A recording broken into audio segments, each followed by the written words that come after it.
Welcome to the IMGL webinar on success stories in historic horse racing. We're going to take a couple moments and we'll start in about 1 minute, please.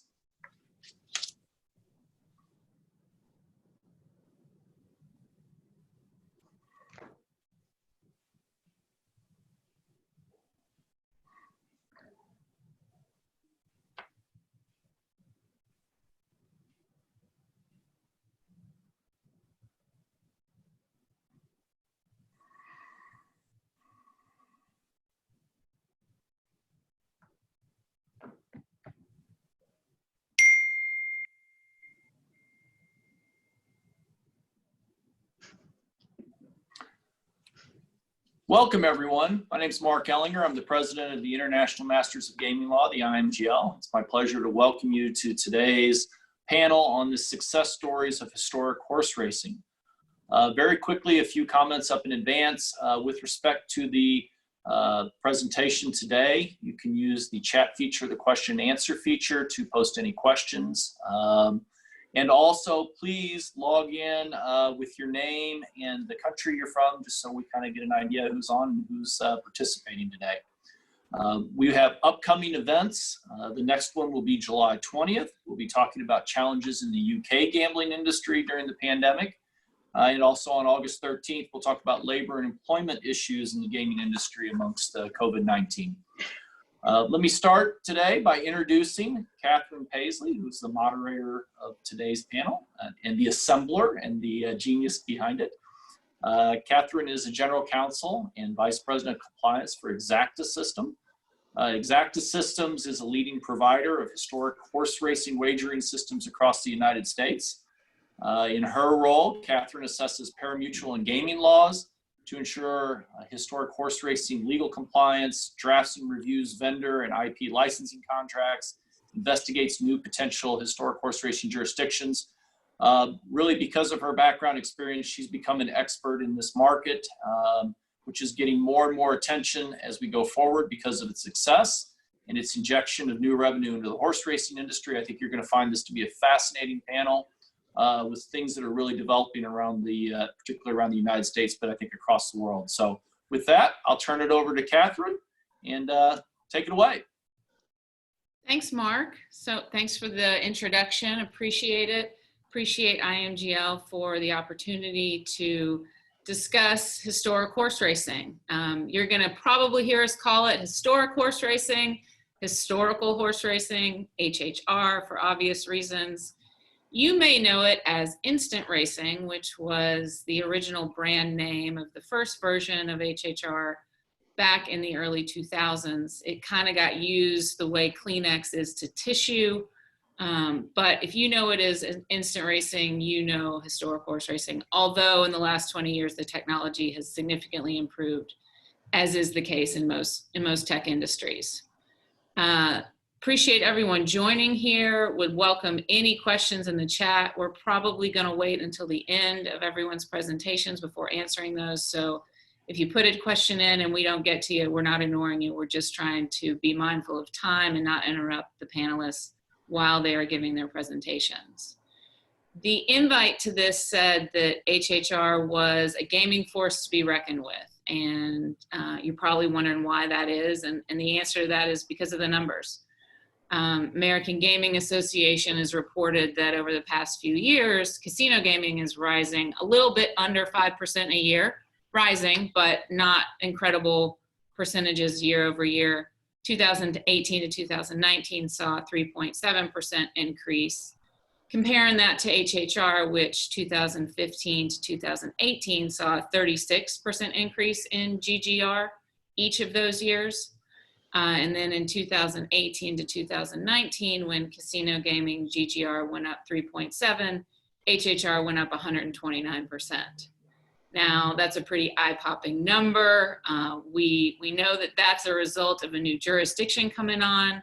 Virginia began operating HHR that year, and we're going to hear from Stephanie Gilliard a little later on in the presentation, who is Vice President of Legal Affairs and General Counsel for Colonial Downs Group, which operates all of the HHR facilities in Virginia. such a big number, you might think, oh, wow, that's a fluke, not going to keep that up, must be something questionable about that.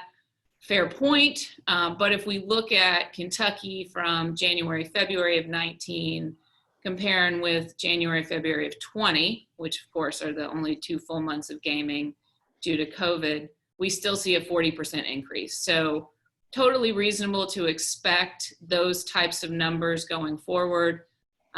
Notably too, that you'll hear from 2 of our panelists that HHR operates in 3 states meaningfully, but parimutuel wagering is authorized in over 30. So relatively small market, relatively large potential market. And the numbers are gonna probably make you wanna try and get into all those potential markets. Going to hear from 3 panelists today. First, we're going to hear from Jay Engel.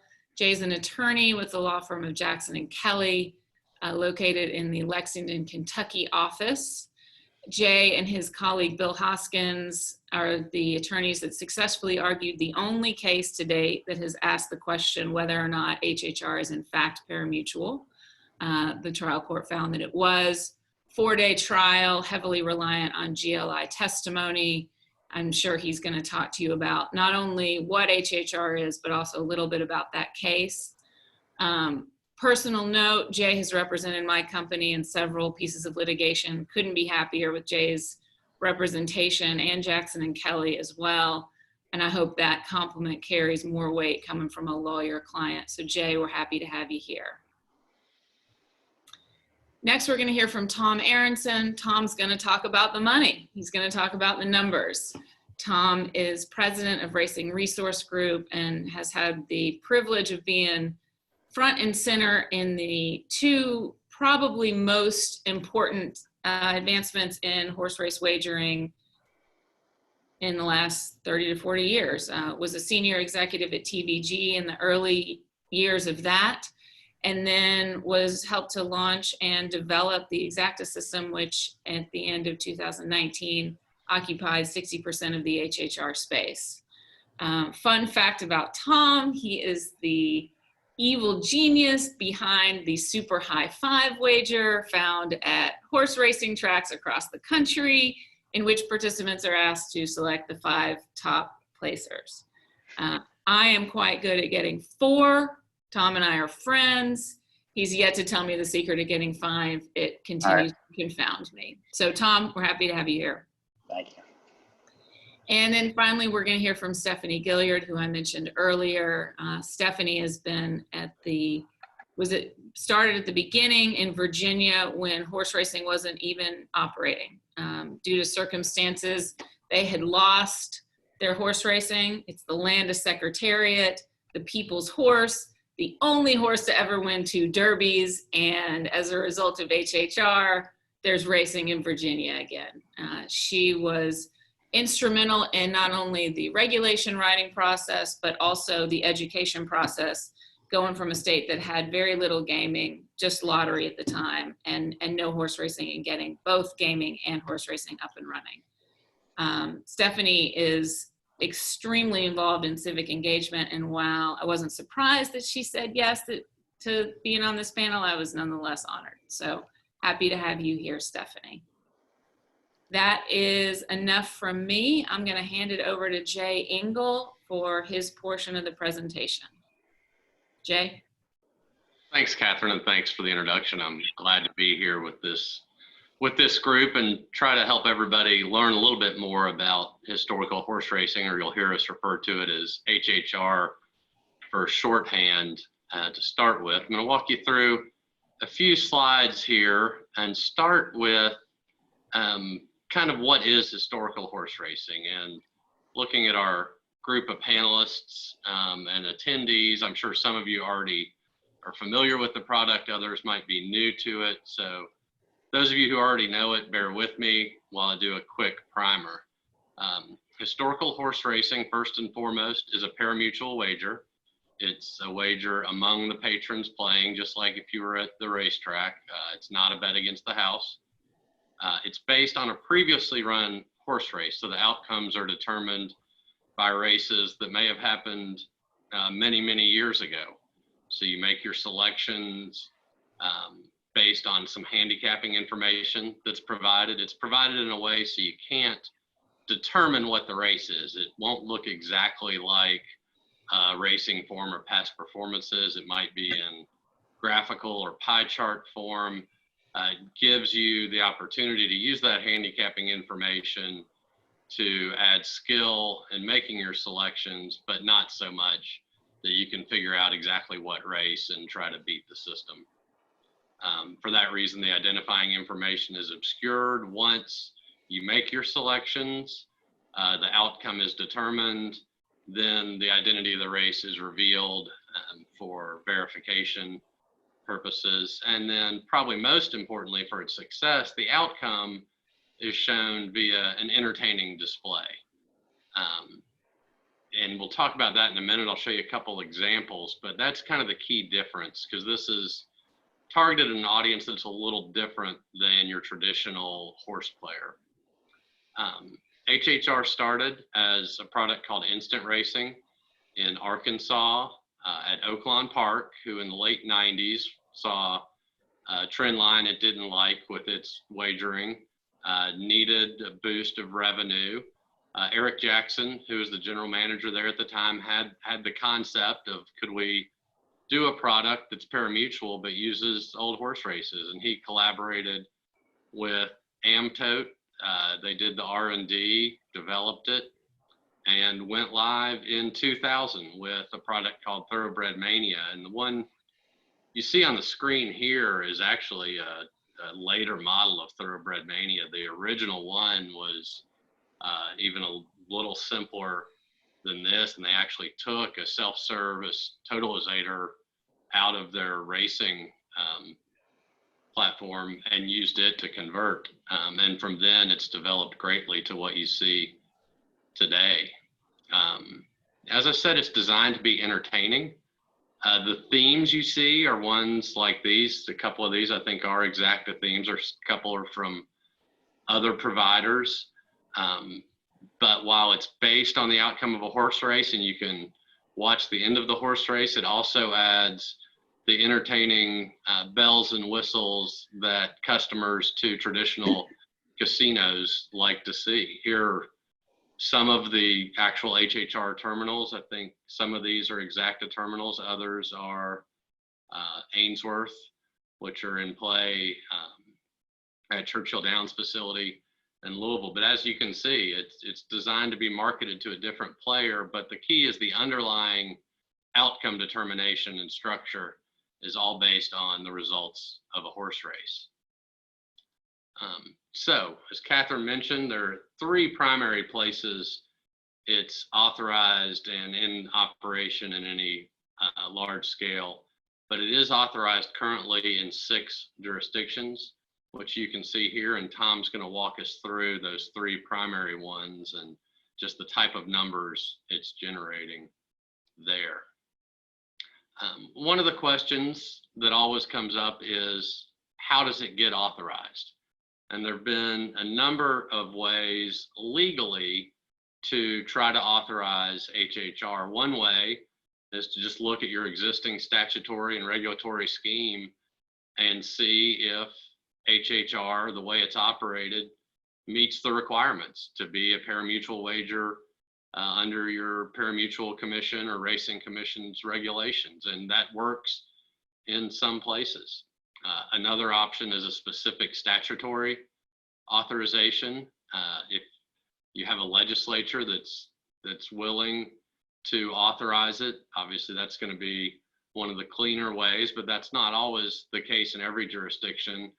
So some jurisdictions have also gone through the administrative regulation or rule process and authorized it pursuant to regulation under the enabling statutes that allow for those regulations. It has been challenged in multiple places. There are 3 kind of bodies of authority where, if you want to look at what these challenges look like, a lot of states, either operators or opponents, have gone to their attorney general to get an opinion. Sometimes those have carried the day. Other times, later civil actions or declaratory judgment actions have been instituted that went a different direction than the Attorney General's advice. There have been some criminal proceedings, although that's probably the fewest, and it's more where somebody starts operating, the sheriff comes in, shuts them down, charges them with a violation of the general gambling statute, and then the question is whether you meet the exception to the general prohibition of gambling. The legal arguments that come up, one is it parimutuel? You know, in almost all of our states, there's a general prohibition against gambling, but exceptions. Many states have an exception for parimutuel wagering on horse races or dog races or other types of parimutuel wagering. So one question is it parimutuel? That's the one you'll see we've fought primarily in Kentucky, and that's going to be really state specific. As you go around the country, the definition of parimutuel event in Wyoming is a little different than the definition of parimutuel in Kentucky, which might be different than other states. Another challenge is whether it's live or simulcast. A lot of the state statutes authorize parimutuel wagering on live or simulcast events. The Maryland Attorney General, when he looked at instant racing at the time, said, no, this isn't a live event. It's in the past, and it's not simulcast because simulcast means it has to be simultaneous. So it wasn't allowed in Maryland. Another is whether it's on a horse race. We fought that challenge early in Kentucky. The opponents of HHR argued, you're betting on a video, not a horse race. And we'll see that come up from time to time. And the last is skill versus chance. You see this in some states that have provisions and prohibitions against lotteries. So the question becomes, is there an element of skill or is it completely chance? These are a few of the sites if you ever want to look at them. I'm not going to stay here real long. The last one is the Kentucky case that's probably most in depth. If you want any of these after, feel free to contact Catherine or me and we can get you these sites. So I want to walk through Kentucky because it touches on several of these. And as Catherine mentioned, I think the only case that's reached the ultimate conclusion of whether a system is parimutuel. In Kentucky in the 2000s, like many states, we had a push for expanded gaming through casinos or video lottery terminals. We even had a special session of our legislature to try to get expanded gaming passed. It did not. Following that, the tracks and our racing commission looked at other options, and it started with a question to our Attorney General. We had an Attorney General opinion that said, as the regulations currently exist, I don't think it's authorized, but that doesn't mean it couldn't be. I don't see anything in the statutes that precludes it, so you would need new regulations, which were then promulgated in July of 2010. That same day, all of the tracks, the Racing Commission, and our Department of Revenue filed a declaratory judgment action, which is actually under a kind of quirky statute in Kentucky called an agreed case. But shortly thereafter, an opponent, the Family Foundation, intervened, and we had no question about justiciable controversy. After that, we quickly got a ruling just on the validity of the regulations from our trial court in December of 2010, who held that the regulations were consistent with the statutory authorization, including the definition of parimutuel. That went through our appellate process, first to our Court of Appeals, who remanded it for discovery. That was appealed and went up to our state Supreme Court, who in 2014 issued the ruling we saw the cite for a minute ago. In that case, and in that opinion, the Supreme Court held that the regulations themselves that authorize HHR were valid. It examined the history of the term parimutuel in various uses and other statutes and held the definition of parimutuel in our regulations was consistent with the traditional notion of parimutuel wagering, but it said it couldn't make a determination on whether the terminals in operation are actually legal. So it remanded the case to the trial court for a factual determination on just that part of the case. As you see, the definition we talked about, it also said this wagering is wagering on a horse race. The Family Foundation, our opponent, argued you're betting on a video, not a horse race. Our Supreme Court said, no, the underlying structure is betting on a horse race. That's what determines outcomes. And it's not the medium that matters. It's what's underneath. The case then went back to the trial court. We had extensive document discovery. Probably by that time, 20 plus GLI reports examining the systems were produced. Each side had expert witnesses, and Rich LaBraca from GLI, who had led the initial testing of historical horse racing in Kentucky as the third party vendor, was subject of a 3-day deposition. He then also testified at trial, which his testimony was over the course of 2 days, became very technical. And he did an outstanding job explaining how the system worked, why it was parimutuel, why wagers, even if you're betting on different races, can still be parimutuel, how the pool system works. We then had post-trial briefing, and in October of 2018, the court answered these key questions.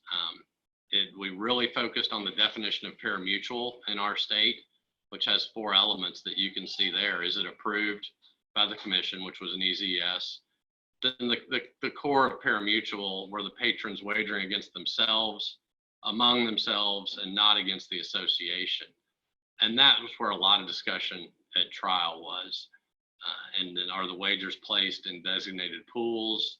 We had Steve May, who was the director of parimutuel wagering for the Racing Commission then, who's now in Minnesota, explained how they track that, and then whether the net pool was returned to the patrons. The circuit court ruled in October of 18, had detailed findings of fact going through each of those 4 elements, and held that the exacta system, which is Catherine's company's system, was parimutuel. And that was the only system on trial at that time. The court wanted to break it up, do one system at a time to avoid confusion. Exacta system ended up kind of being the guinea pig, and we had a successful outcome, which is now on appeal to our Supreme Court. It is fully briefed, and we're waiting for oral arguments to be scheduled, which have been delayed a little due to the current circumstances. So as you see, it was a long process, but it was worth it. And here's some of why, and this is going to lead into Tom's comments, and I don't want to steal his thunder, but I want to give you just a couple pieces of information to set the stage for him. First, here is the progression of the implementation of HHR in Kentucky since those regulations were first passed. Kentucky Downs started in September of 2011. Ellis Park, a smaller track in Henderson, followed.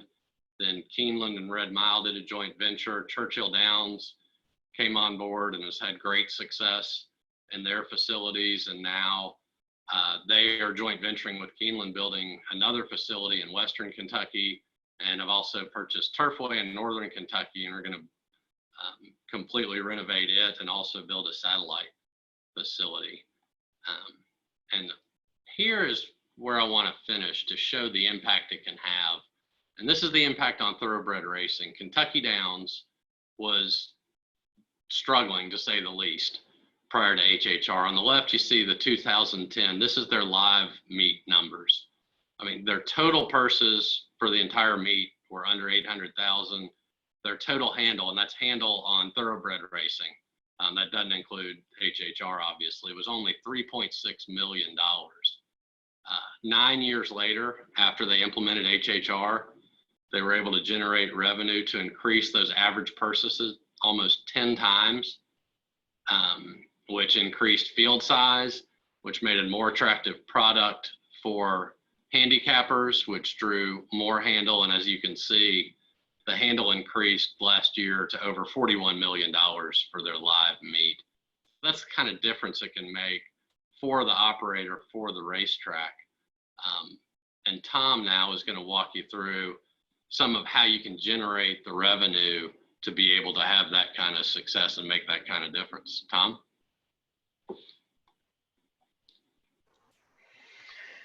Thank you, Jay.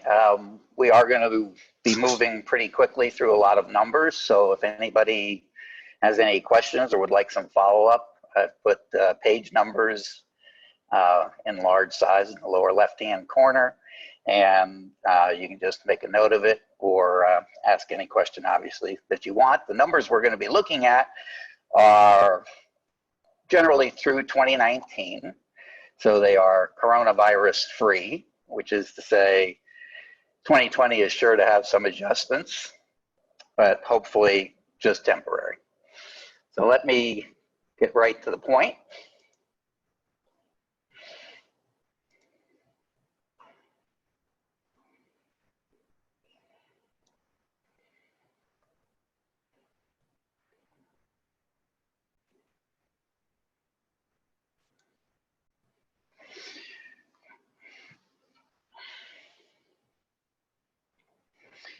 Historic horse racing is the most dramatic, significant, you pick your descriptive, development in horse racing in a long time. For proof, I would just direct you to the blue number at the bottom of this page and the figures that will follow. So we start with $4.5 billion in bets on this electronic horse racing product last year. How did we get here? HHR is permitted in 6 states, 5 of them currently active, 3 of them uniquely significant. The trajectory of HHR began in 2000 at Oaklawn Park in Arkansas. And as you see here, looked like it might have run its course by 2010, seemed to be declining a bit, but then dramatically escalated in 2011 when it was introduced at Kentucky Downs, as Jay mentioned, a small track just north of Nashville, Tennessee. This chart may be the most important that I'll present, shows how HHR, which is the red topping on the blue stack that represents traditional live racing betting each year, literally has reversed the fortunes of horse racing in the United States. A curve that was heading south is heading north again.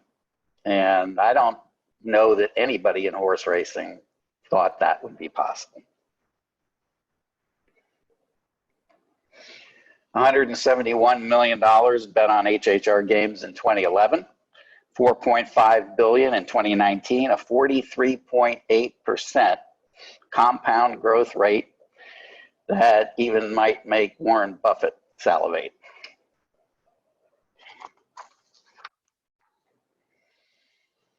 As of the first few months of this year, HHR was accounting for more than 30% of the dollars bet on horses in this country. And that's from just 3 major states in operation so far.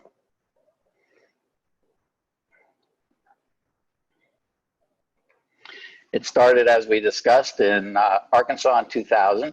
Important only in that Oaklawn Park in Hot Springs really provided an early indicator of what HHR could do for horse racing. You can see here the arc of the activity at Oaklawn with a dramatic increase in contribution to the lifeblood of racehorse ownership, which is purse monies distributed by the track after HHR got going, adding $1 million to purses at Oaklawn every year. By 2010, Oaklawn was moving away from HHR games in favor of a related form of gaming called electronic games of skill. But the modern era of HHR actually was just beginning. Kentucky Downs sought and secured approval for this form of wagering, as Jay described, and launched HHR in 2011. The track had been bought in 2007 by investors who hoped that the state would approve casino gaming at some point, and that the proximity to the national market would make this a good investment. One minor glitch in the plan was that Kentucky actually had very little inclination to approve full-bore casinos. And by 2010, the Kentucky Downs partners owned a racetrack that was stuck at $20 million in total bets, simulcasting everything going on at the track, maybe $4 million in total revenue for each year. Not good. Enter historic horse racing.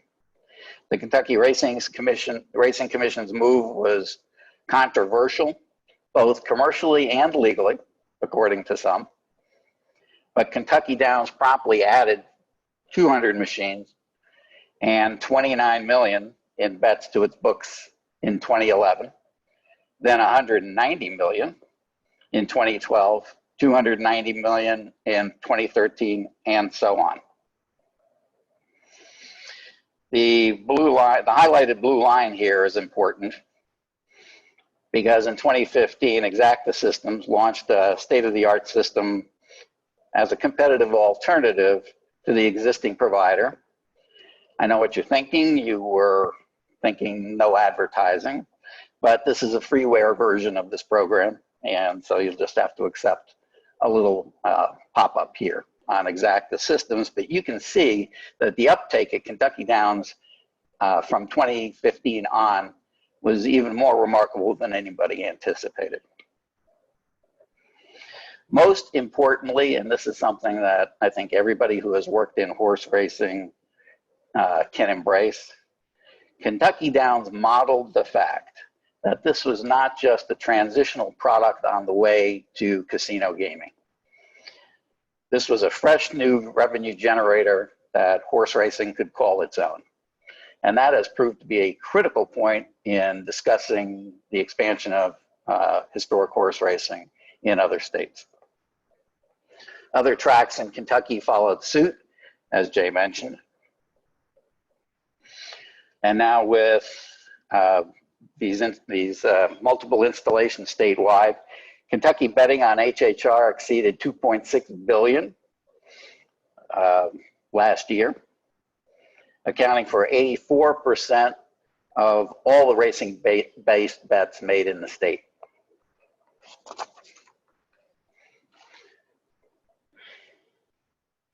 More than $7 billion in bets in the 8 full years since 2011. Revenue of $220 million last year alone, and now more than $600 million cumulatively, including the first 2 months of 2020. Revenue is a function of takeout, which in Kentucky on HHR currently is around 8% of the betting turnover. If time allows later on, I'll be happy to return to the matter of how takeout works on live and HHR and the relationship between the two.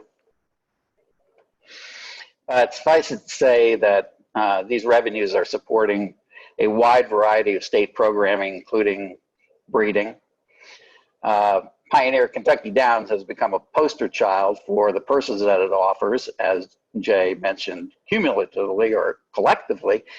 On an individual basis, everybody knows that the first race at Kentucky Downs each year is a race for maidens, horses that have never won before, and that race goes for a purse, has in the past, of $130,000.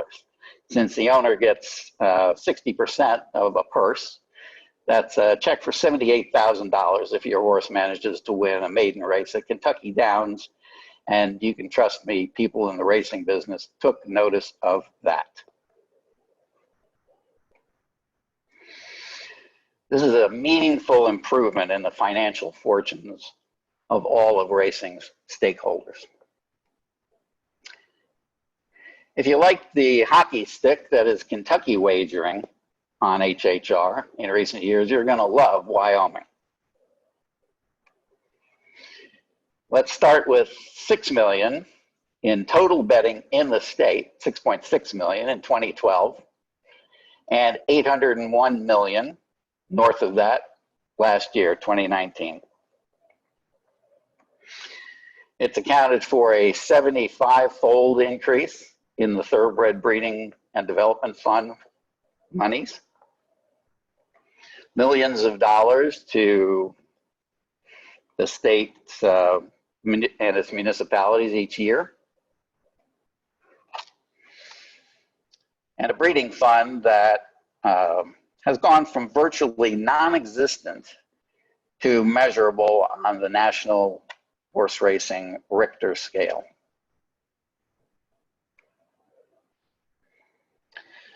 Good stories, to be sure, and another one has just started to be written. Virginia approved HHR 2 years ago and swung into action in April of 19, recording $1 billion worth of bets in less than 9 months, and cumulatively over the first just less than 1 year, north of 1.2 billion. Next speaker, Stephanie Gilliard, gets to tell that one. Stephanie? Thanks, Tom. And Catherine, thanks for inviting me to participate. I will make one little tweak to your intro. I did not help with the regulations, luckily. By the time I got here, they were in place. And I just obviously had to, bring them to life in terms of our policies and how we operate. But I am on the other side of all of these numbers and the litigation that had to take place for HHR to operate. So my story begins with the purchase of Colonial Downs racetrack in New Kent, which is about equidistant between Williamsburg and Richmond, Virginia. So horse racing is very important to Virginia, home of Secretariat, as Catherine said. Although being a New Yorker, I did not know who Secretariat was, which was, blasphemy here. But once I realized the significance, it really increased the excitement about opening the racetrack again. So the racetrack did close down in 2014, and the investors in our company purchased the racetrack in 2018. That purchase was huge for the local industry, the agricultural industry, because it meant that their income and revenue was about to be regenerated. When the original Colonial Downs closed, it really did create a void, not only in the sport of horse racing, but also in the other events offered at Colonial Downs. And again, for the vendors that relied on the operations for their income. So how did we open Colonial Downs? Well, after we purchased the property, we had to operationalize it. The investors then partnered with my company, Colonial Downs Group, to bring it to life. We hired, the best of the best. The executive vice president of operations is an industry vet. We have Jill Byrne as our racing operations vice president, and she is phenomenal and literally knows everything about horse racing and an expert in the field. Our team also comes from various gaming backgrounds, and we basically just started getting to work. I was the 10th person they hired. There's now about close to 1,000 employees in the state of Virginia. And after I came, regulations were final. We did receive the go-ahead to construct in several areas. Some of the areas where we built our HHR facilities were zoned for our use. Others were not. So for those areas, we did have to put a referendum on the ballot. And once the referendum passed, we then had to get a conditional use permit. Use permit, they're called all kinds of things in the different jurisdictions. And once that happened, then we go to the Virginia Racing Commission and say, hey, we would like our satellite wagering facility and pari-mutuel license. So all of that takes time. I mean, probably about from the time you start your referendum until you get your license, probably about a year. But all that time, we're still working and building and building. We have HHR in Virginia only because we have the limited infrastructure license to operate the racetrack. In Virginia, if you do not hold that license, you cannot operate HHR. And the tie between HHR and horse racing is you just can't have one without the other. And so it really sometimes feels like we're living in two worlds, in the horse racing world and the gaming world, but they all go together quite nicely. And again, it's very interesting work every day. You never know what you're going to deal with. Is it a horse racing issue? Do we need a vendor for betting? Do we need a vendor for manure removal? Luckily, I don't deal with that. But definitely handle the other things that are more significant in my world.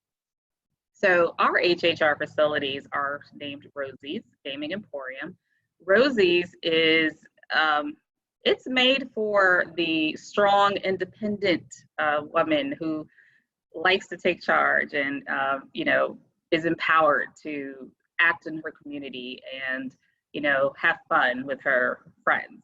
And so the interior is very different than a traditional gaming facility. It's very much in line with what a woman would want to hang out in. And we worked with a woman-owned firm in Norfolk, Virginia, who designed the interior space. And it's a lot of themes of roses, obviously, but we also drew inspiration from Rosie the Riveter. Again, she embodies the attitude that we want our players to associate with. It's still good for men. We do have a lot of men that come through, but that really was our motivation and inspiration, and we all love it. It's a great, rallying message for the team members who work there and our, special guests as well. So Rosie's then, once we opened the doors, again, it was very well received. We have a players club, and so we do offer perks and rewards. We have Rosie's Kitchen, very light, fare. It's very casual because, again, that's the feeling we're going for. This is not your grandfather's OTB when you come to Rosie's. Everything's really nice and laid out for you to enjoy yourself in a beautiful setting, but not too uptight. The players love the games. They have so much fun. They love the service. And so it's a service industry. And so that is our main target. We always want to make sure that our service is 100% on point. Our motto is add life. We add life with every encounter. And so we want to always just, again, make it a very fun environment. The other part of what we do is get involved in the community. So we have a community service program called Rosie Skips Back, where we target supporting charitable causes around education, veterans initiatives, and any local, local initiatives that are going on as well. So we donate to food banks regularly, to schools. We provide money for scholarships. And during this most recent COVID pandemic, we donated a lot of, food, again, to the pantries for the families that needed it, as well as our first responders. We gave away, I believe, over 30,000 meals. While our facilities were closed, we did not want to, leave them out, and without thanking them. And that's really also been a great joy of what I do. The agribusiness, or the agricultural business, has also, just kind of looping back to the racing, they also benefit from our philanthropic activities as well. So $15 of every registration for a horse race goes to a charitable organization that cares for horses when they're no longer able to run. We do support other horse-related and equine industry charities, and we are members of the Thoroughbred, the National Thoroughbred Alliance. So all of that was done to not only legitimize us as a true, thoroughbred horse racing facility in the state of Virginia, but also to be consistent with our corporate values, which is giving back. Most of my time these days is definitely spent on managing the new regulations as they come down the pike, the new laws that are passed, and obviously dealing with vendors, making sure that we're in compliance with, especially with the phase 3 guidelines. We were not a part of opening during phase 1 and 2 in Virginia, but we were for 3, which started yesterday. So there definitely was a collective sigh around the company when we knew we were included. Very happy about that. But I basically saw everything start from the beginning. So thanks to Catherine also for passing out our information. If anyone wants to get in touch with me with questions, if you're thinking about bringing HHR to your neck of the woods, definitely use me as a resource. I won't charge you. I think Jay will, hourly billing, all that. But I'm happy to help in any way. Thanks, Stephanie. You're welcome. Thanks, Tom and Ray. I think I've got a bit of an echo here. We did get some questions. Joe Lashinger has asked, how do you make the argument in a live racing jurisdiction where racing gets a decent percentage of GGR from slots? Joe, I think the answer to your question is that this product is taxed like a pari-mutuel wager. So, for example, in Kentucky, the tax is 1.5% of handle. Half of that goes to the Kentucky Thoroughbred Development Fund. And then the other half is divided up into various segments, some of which goes back into the industry, some of which goes into the general fund. But we see that same pattern in some degree, some percent of tax percentage, and then dividing that out into going back into the horse racing industry and to some extent into either counties or the state government. Big difference is that it all goes back to the horse racing industry, though. It's a horse racing product. It's different from racinos in the sense that it lives on its own merit. If that's not responsive to the question that you were asking, feel free to note it in the chat or reach out to any of us via the email address that I provided. Got another question from Michelle Fisher. Tom, do you want to handle this one? Have you found that HHR cannibalizes wagering on traditional horse racing? Sure. Comes up all the time. And the answer is, well, traditional horse players aren't typically electronic gamers. So not a lot of HHR money is directly coming from horse players into the HHR segment of the marketplace. However, the reverse, which is electronic gamers, in other words, people who have a natural affinity for things that look like slot machines, are coming to racetracks, and some of them are noticing what's going on outside while they're playing the games. A very important point has already been brought up, having to do with the demographics here. Such a large percentage of the players for HHR are female. And this is something that racetracks had to readjust their thinking when it came to handling customers. And I cannot say enough about the branding in Virginia of its HHR facilities. It's brilliant, and it has made a huge difference and should be taken note of everywhere in this country. Thanks, Tom. Stephanie, I know that there are about 2,000 HHR terminals in Virginia right now. Is that the limit there, or can we expect more? Yeah, we can definitely expect more. When the regulations were first drafted, they allowed 3,000 statewide, and the number of machines is completely dependent on the population. And we have approximately we can go up to now 5,000 machines with the new regulations. Okay, thank you. So more than double what you currently have.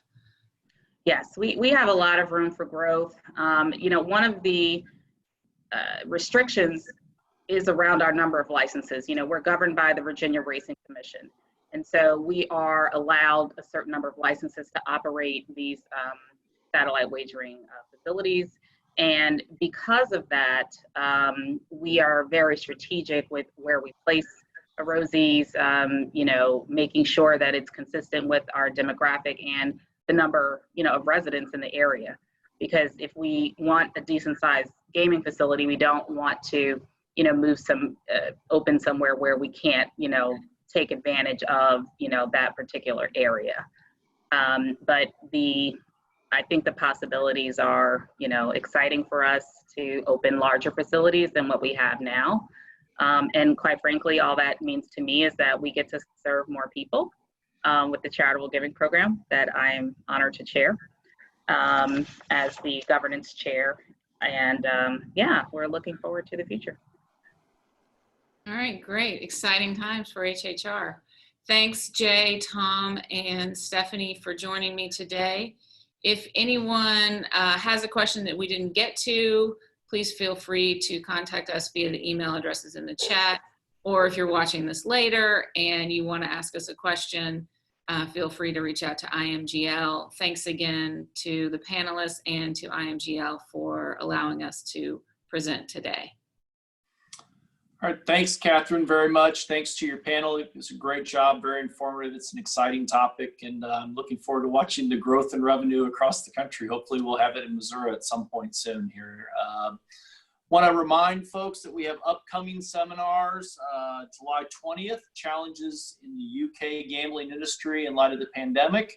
August 13th, labor and employment issues in the gaming industry with respect to COVID-19. If you have ideas on other panels, other topics you'd like discussed, or would like to be a panelist or moderate a panel, please reach out to our Executive Director, Brienne Van Dyke. That's brienne@imgl.org. And you can always check our website, imgl.org, for updated information, events, and other ongoing things that the IMGL does, not just in the United States, but across the world. Thank you all very much for your time. If you're in the United States, have a very happy and safe 4th of July, and we'll see you soon. Thank you all.